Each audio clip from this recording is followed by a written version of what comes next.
concept of Indo-Pacific Ocean would help Bangladesh to improve its connectivity.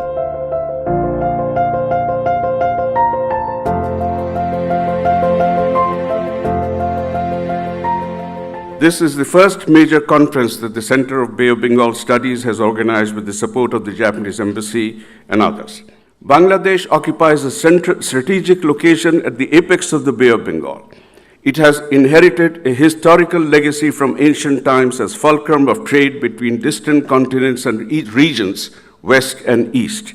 Can we dare dream of all the Bay countries coming together someday and reimagining themselves as a Bay of Bengal community with inextricably intertwined destinies? We dream, therefore we can. When the idea was put into the context of Bay of Bengal, the Bay can offer more than what the Triangle can offer, as it has a vast hinterland with a charming history. There has been a lot of discussion among the think tanks and academicians too. I see challenges which are no less significant either. There are sporadic traces of connectivity in the region for sure. If we consider those as just dots, it is not difficult to connect these dots. What we need and what we only need is a set of philosophy, a logical order, and a true future relevance while connecting the dots. The Bay of Bengal occupies a central position in relation to global economic flows in a way that few other regions do. The region has been an important location in the strategic calculations of the great powers of the world and has grown in strategic importance for China, India, Japan as well. Maritime order in the Indian Ocean is calm but fragile, primarily because the region lacks overarching security architecture and faces a diverse range of traditional and non-traditional security threats. Due to economic significance of this region, countries increasingly share a common interest in keeping the sea lanes open and safe. An effective information exchange network may be considered and agreed upon in the first case by all the member states to ensure freedom and safety of navigation and real-time sharing of information on search and rescue at sea, sharing of warning information about weather, cyclone or tsunami, fisheries, infringements and other living resources, high seas robbery, piracy and other suspicious activity including arms and drug smuggling, accidental or incidental oil spills, maritime pollution from all sources. The concept of Indo-Pacific Ocean would help Bangladesh to improve its connectivity and investment climate, promote blue economy as well as strengthening measures against terrorism and other organized crimes in the maritime sphere. Bangladesh looks at the initiatives primarily from a development point of view and thus considers them complementary, not competing or contradicting. Bangladesh may broaden and deepen our alliance and cooperation and encourage the possible economic and security engagement with the littoral states under the umbrella of the Indian Ocean Rim Association, of which we would be taking over as the chair this year, and at the same time strengthens Bangladesh's comprehensive and strategic partnership with other countries. For the economic development in Bangladesh, Japan promotes cooperation in particular in three areas: development of economic infrastructure, improvement of investment environment, and enhancement of connectivity. Japan has been developing the Bangladesh's first deep-sea port in Matabari. This project aims at making Matabari as a free and open regional hub. Once completed, Matabari will connect Bangladesh not only to South Asia as a whole, but also to Southeast Asia and even to East Asia, including Japan. Japan aims to develop a free and open Indo-Pacific region as international public goods through ensuring the rule-based international order and sharing values in order to bring stability, peace, and prosperity for every country in the region. Japan is spearheading an effort by taking the lead in the seventh pillar of IPOI, that is trade, connectivity, and maritime transport. It is also important to achieve our goal of commitment to peace and stability in the Indo-Pacific, that is a third pillar of FOIP. In this regard, I would like to touch upon the issues of Rohingya refugees, our common and acute concern. Lasting solutions to the issues are significant not only to Bangladesh, but also to the stability of the entire region. In this context, Japan supports the plan to enhance connectivity from Cox's Bazar of Bangladesh to Rakhine State of Myanmar. I would like to refer to the inauguration of Bangladesh and India's friendship bridge over Feni River. This will indeed be a trilateral project including Japan. Japan will maintain this momentum and continue to extend its support to the countries in the region in their efforts of enhancing connectivity. The Indo-Pacific Oceans Initiative, which Ambassador Ito mentioned, is aimed at furthering practical cooperation as an open, non-treaty-based global initiative. In the larger India-Bangladesh context, the expansion of infrastructure of connectivity for trade and transport is one of the big drivers of our partnership. What is necessary, however, is not just the construction of infrastructure. There is also a need for soft infrastructure to go with this, which refers to the connectivity, the sort of connective tissue of connectivity, if I may. This includes land custom stations, it includes refrigeration points for perishable items. It also includes new regulatory systems that will allow the movement of goods seamlessly across borders. Infrastructure is not just roads, rail, inland waterways, and indeed ports. It also includes electricity and energy connectivity. We are looking at upgrading roads, and Japan is looking at upgrading the bridges of the same roads, which would connect Bangladesh with northeastern India or Bangladesh with Bengal or Indian Bengal.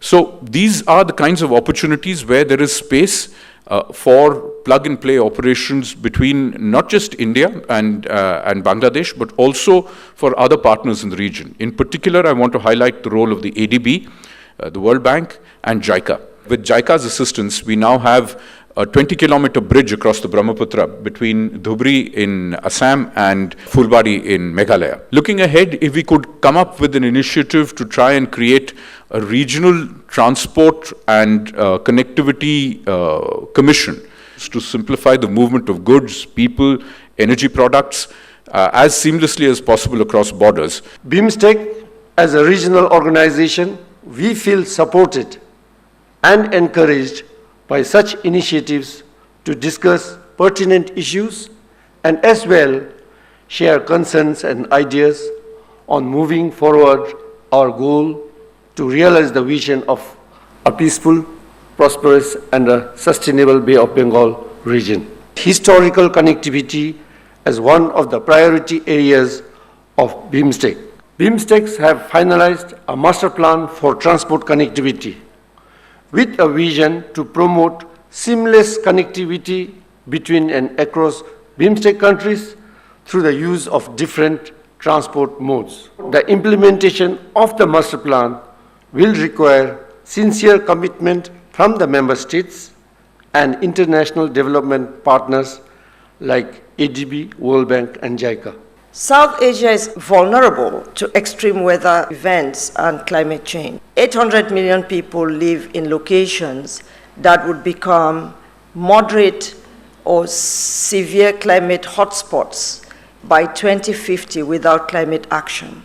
Bangladesh has begun developing a network of highways, waterways, and ports, leveraging riverine geography and coastline to ensure inter-regional transport efficiencies and provide the benefit of port connectivity to landlocked neighbors, Bhutan, Nepal, India's northeast region. The country could leverage regional cooperation to make its adaptation program more effective through knowledge exchange on nature-based solutions, joint management of the Sundarbans ecoregion shared with India, joint river management to address groundwater salinity concerns, and enhance disaster resilience through a regional hydromet network and joint facility to respond to disasters, including marine oil spills. The Bay of Bengal is a critical economic highway of the world, handling about 66% of the oil shipments for Japan, China, and India. Over 33% of the world's bulk cargo passes through the bay. These numbers show that Bay of Bengal is a conduit of global integration. With almost a quarter of the global population living in the region and with a gross GDP of over 3 trillion, the region is home to the fastest economic numbers that the world has seen in recent times. The potential for increased intra-region trade in South Asia should be actively sought with economic diversification in each country. For seamless trade, facilitation measures should be taken aligned to international standards. It is like envisioning South Asia as a network of the region, each playing a different role in the value chain and creating a win-win outcome for each other, leading to shared prosperity. In the course of reshaping the supply chains, human capital needs to be upgraded and strengthened. Skills, technical and vocational education and training and higher education needs to be provided. The Bay of Bengal's initiative is a visionary step to help reintegrate the region with the global supply chains and restore the lost glory and pride of the region by creating shared prosperity for its people.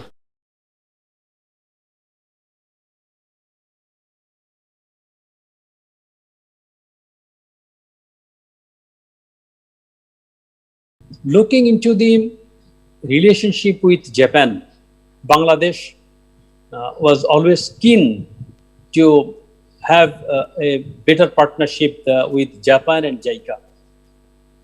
And Big B is one of them. The initiative of Big B is not only limited on this gateway, which I told Dhaka, Chittagong, then Cox's Bazar, but on the left side, we had in Dhaka, near very Dhaka, that is the Araihazar economic zone, which is a Japanese initiative for having the development of our country. I think the biggest challenge for the future of the Indo-Pacific is the maintenance of peace. One of the reasons that the Asia-Pacific became the growth center in the last quarter of the 20th century was because there was no interstate wars in Southeast Asia since the end of Sino-Vietnamese War of 1979. If the Indo-Pacific is to become a real dynamic center of the global economy, we need to preserve peace in the region. The region should not be dominated by coercive actions, even if they may not be military. The sea has to be free and open to everybody. Regulations of commercial and investment activities should be transparent and consistently enforced. Freedom of people should not be infringed. The rule of law should prevail. These are the conditions of further progress in the Indo-Pacific. Hard infrastructure includes facilities to improve connectivity, ports, roads, railways, airports, and infrastructure for communication. The typical example are MIDI and Big B. But soft infrastructure is also essential. Unless human resources development is conducted in tandem with hard infrastructure development, hard construction could not be used effectively or maintained properly. Together with a broader vision of a free and open Indo-Pacific, I think we can overcome many challenges artificially made in the recent past to restore connectivity of the Bay of Bengal region and make Bangladesh its hub of connectivity. Bangladesh-Japan relationship is built on respect, trust, and it goes back to the early days of Bangladesh's childhood. And the support Japan gave in various forms. It is the largest bilateral donor to Bangladesh. And thankfully, it also converted most of its debt into grants in various forms for utilization in Bangladesh. So what is important for Bangladesh is that how we manage the two regional superpowers economically and also militarily in terms of our own political or diplomacy, economic diplomacy, and so forth. We want to be left alone. We want to get the benefit, provide the support to the regional development. We want to remain at peace with all of our big neighbors, Japan, in the regional powers, Japan, China, India, and maybe Indonesia is also an emerging power in the future with them, along with the Western powers. We want to be at peace and enmity with none. We have to maintain that neutrality and keep focusing on Bangladesh's development and its contribution to the regional development and also peace to the extent we can. Bangladesh Economic Zones Authority, BEZA, has been working relentlessly to facilitate investments, both local and foreign, to Bangladesh. We are setting up 100 EJETs across the country. The Japan International Cooperation Agency, JICA, has been supporting the initiative through different channels. Currently, relevant ministries, agencies are preparing their respective sector development plans for Maheshkhali Matarbari area, which all will be integrated into an integrated development plan, IDP. BEZA has prepared the sector development plan for Maheshkhali region. On the basis of general findings through a survey conducted by Nippon Koei, BEZA has selected a few locations for establishment of SEZs in Maheshkhali. Maheshkhali has all the geographical features in our favor to work as a junction between the landlocked countries awaiting Bangladesh and the Southeast Asian countries. Landlocked countries like Nepal and Bhutan are expected to be dependent on this port for export and import of their commodities. For the Matarbari port, we have taken the environmental clearance certificate from Environment Department with many conditions, and there is an environment management plan. And apart from that, there is an environmental issues monitoring committee, and the consultant team and the third party are also involved over there. So they are monitoring the environmental issues, especially the sound and the air quality and the water quality, and especially the species around the Matarbari area.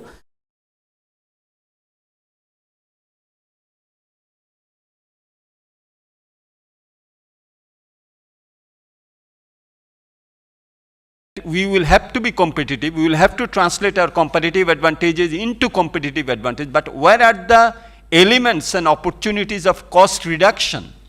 And here I see that the sub-regional cooperation, particularly transport connectivity, can be a major driver of that cost reduction when we will have to pay duties and enter into the international market. Japan has been a major driver of the investment that will be necessary in order to reap the potential benefits of sub-regional cooperation. So there has to be also an institutional mechanism for dispute settlement. Many of the policies in South Asia are made in a very ambiguous sort of a discussion where really the private sector is not involved in representing the problems, more than the problems, the opportunities, not just the opportunities, but the solutions that we as private sector could come forward to try and create what we see is something that is required to leverage the other factors that play into a regional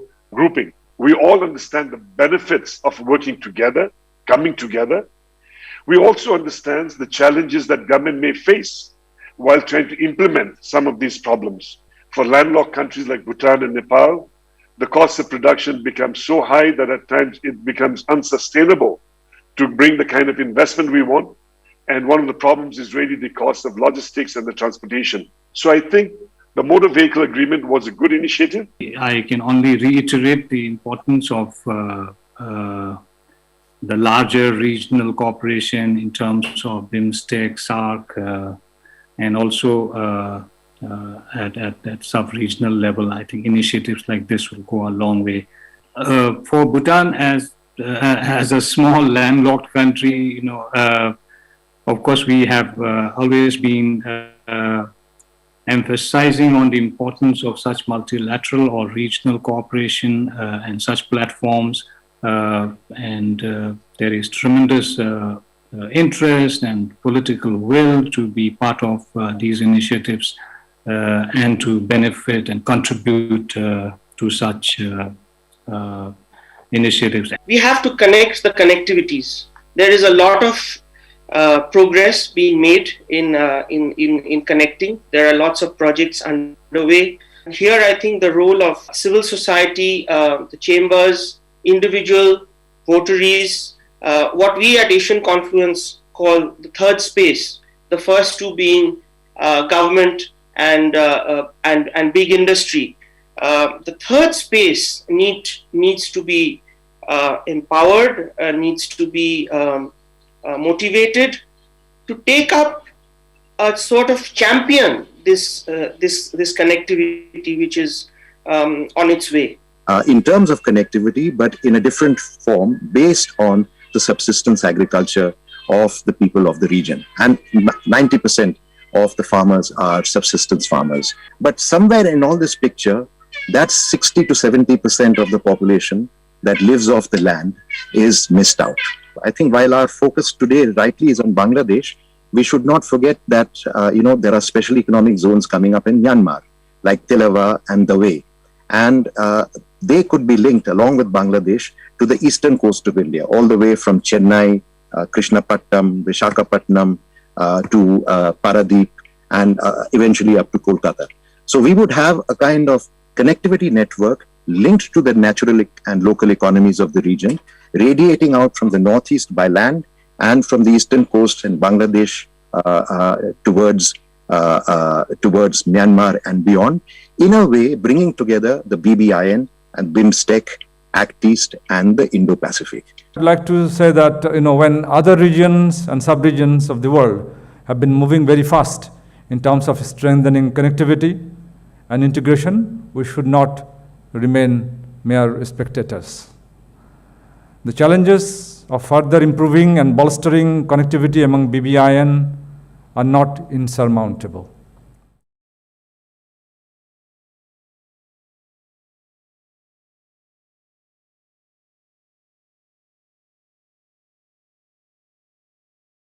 We ourselves became hostage to what I described as the post-colonial New Westphalian order that we created, where you close up, you protect what you have, you don't allow entry, and you are not allowed entry.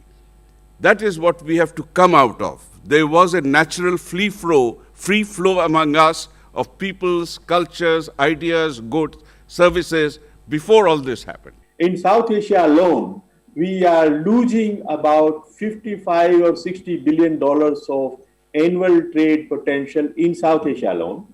And if you go to see this potential between South Asia and Southeast Asian countries, again you realize that the potential is of about $300 billion, but actual is only 110.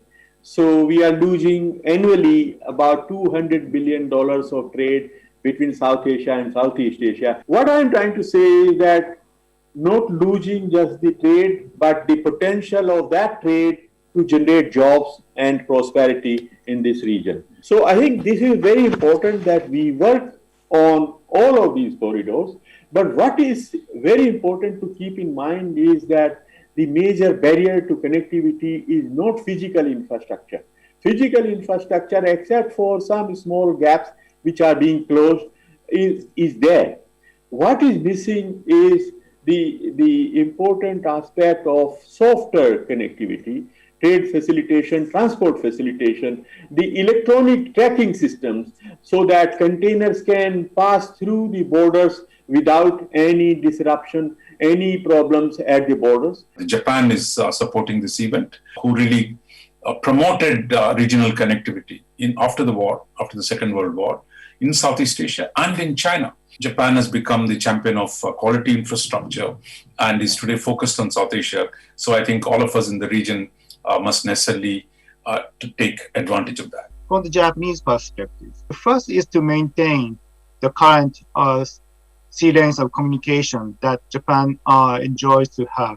This is a traditional economic security issues, but we still rely about 90% of food oil import from the Middle East. So stock maintenance is very important still now. The second is need for the economic opportunities abroad. As you know, the Japanese economy has been stagnant over the last 20 years. We've been experiencing 1% economic growth, and we really need to incorporate the economic power that other regions have, such as Southeast Asia, South Asia, and East Africa. So Japan is really trying to engage in the market opportunities and so forth. The third is relatively new, is the need for the strategic engagement and desperate need for Japan to engage better in the regional affairs so that to make sure that our national interests to be safeguarded. The integration in the Bay of Bengal region, the successful integration, will depend on how the political elites in the Bay of Bengal region see this integration process. Do they see this integration process as a means of prosperity of their countries? It is something, it can be as an instrument of the development or growth or the kind of achieving the SDGs. We need to see the kind of the utility function of the political elites. Do we need any new architecture of regional integration in this region? In my view, actually we need that. The FTA negotiation, which has been halted for years in the BIMSTEC, that has to be finalized, and efforts should be made to go for comprehensive economic partnership agreement among the Bay of Bengal countries. We should keep in mind that the political commitment is not strongly exogenous. It's not something which can come from here or from sky. It is also dependent on certain factors like domestic politics, bilateral political relations between countries, the country's overall development strategy, and external factors beyond this region. But it is the political elite that finally decides. Unless clear messages and signals are there from the political elites, bureaucrats can hardly make any progress. The lack of effort for integration in the BIMSTEC region is not primarily an economic or bureaucratic problem. It's primarily a political economic problem. Of course, Bangladesh considers itself to be the hub, the connector of South Asia and Southeast Asia. We are located at the eastern frontier of SAARC and at the western frontier of the ASEAN countries, and that makes us the natural gateway of these two countries. The initiatives cannot move ahead without the political will. Now, the political will in Bangladesh is very much there. We would like to invite our neighbors, our contiguous neighbors, as well as the slightly distant neighbors, to move in the same pace that Bangladesh is working and to join us in this initiative, which we hope will eventually lead to a mutually beneficial economic and social development for all of us. Both the Japanese government and Japanese ambassador in Bangladesh has played a very prominent role in the development taking place in the south of Bengal, south of Chittagong, in the maritime area, which is greatly contributing to the rapid development and growth of Bangladesh, and it's advancing its ability to play a regional, sub-regional role and playing the role in the connectivity. To say that just as Bay of Bengal offers opportunity, it also offers us challenges. We need to be thinking in terms of its sustainability. We need to be thinking of all sorts of challenges that are being posed, environmental, pollution, and so forth. In other words, while we now recognize the importance of Bay of Bengal and possibilities that it gives us, we also should be mindful of the bay itself and its natural environment and its sustainability. I would like to thank everyone, particularly all the participants, and I thank our supporters, the Embassy of Japan, for the unstinted support that the Independent University of Bangladesh has given to the center and to me. This is a journey of 1,000 miles. I think we have taken that first step. We have many more steps to take towards our goal, which this center has set for itself. And with those words, I bring this conference to a close, and I wish to say Godspeed and goodbye to everyone.